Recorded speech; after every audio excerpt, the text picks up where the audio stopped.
Hi, I'm Kaylin White. And I'm Jess Haynes. And this week, we will be covering Chapter 4, The Cost of Social Norms, from the novel Predictably Irrational by Dan Ariely. The concept we are pulling out is norms in the workplace. So here's a quick look to gloss over what market norms and social norms look like in the workplace. Market norms are services that require prompt payments or really reciprocity. For example, if someone were to ask you to house sit for 2 days for $100, it would be considered a market norm because money's involved and there's an exchange for a service. Social norms are more of a friendly request that require no reciprocity. Back to the house sitting scenario. If money wasn't involved or no exchanges in general, it's considered a social norm. To begin, we're going to talk about market norms in the workplace. As far as market norms go, business is business. Employers state what is given and what is expected of the employee in return. For example, the employer tells the employee that they are going to do data entry 8 hours a day for the pay rate of $12 an hour. This exchange is sharp-edged and to the point, so the employee knows exactly what they're getting. Benefits are some of the most popular social norms in the workplace. In fact, the best social exchange in the workplace is medical benefits. Other benefits include sick leave, workplace flexibility, retirement, and even tuition reimbursement. Social norms are known to build loyalty between employers and employees. On page 86, Ariely says, "Loyalty is a paramount. Loyalty encourages higher work performances and motivates employees to work more productively and efficiently. One way to earn loyalty is to bridge the gap between work and home. Bridging the gap could be something as simple as offering an iPhone or a tablet. The employee is then trusted with a resource that could be utilized to work from home. Social norms provide a sense of comfort, pride, trust, support, and safety."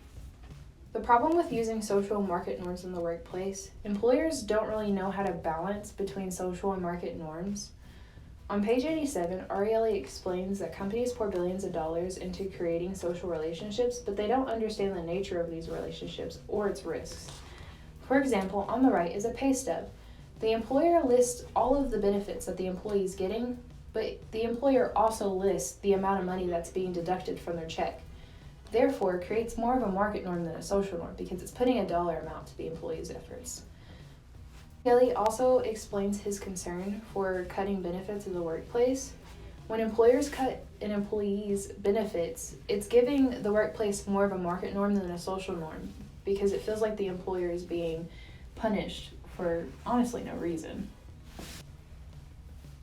Keeping the balance of market and social norms is one of the most difficult tasks to maintain because once market norms are introduced, it's difficult to switch back to social norms. If a company wants to maintain a social relationship, they need to do so under all circumstances. An understanding of a long-term commitment is built with loyalty.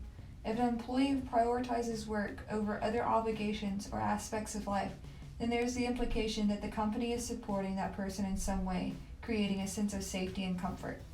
Giving gifts and offering a bonus are common gestures that act as rewards.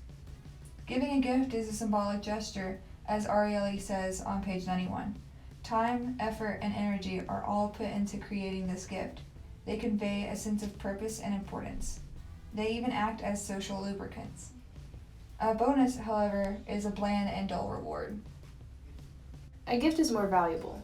A bonus, however, puts a dollar amount to the employee efforts. For example, in Chapter 4, Dan Ariely explains a hypothetical scenario where he asks individual people if they would prefer a $1,000 all-expenses paid vacation over a $1,000 bonus check. Most of the time, people chose the vacation. This could be because the vacation is planned, thought out, and it seems more personal than just a check. Although Ariely explains that vacations are preferred over the $1,000 bonus, I decided to ask a close friend of mine to see what she would say. Would you rather have a $1,000 all-expenses paid vacation or a $1,000 bonus? Most definitely a $1,000 paid vacation. Why? Because it lets me get away from life and I get to enjoy the people that I love. Well, you heard it here, folks. Okay, so this concludes Chapter 4 of Predictably Irrational, the concept of norms in the workplace.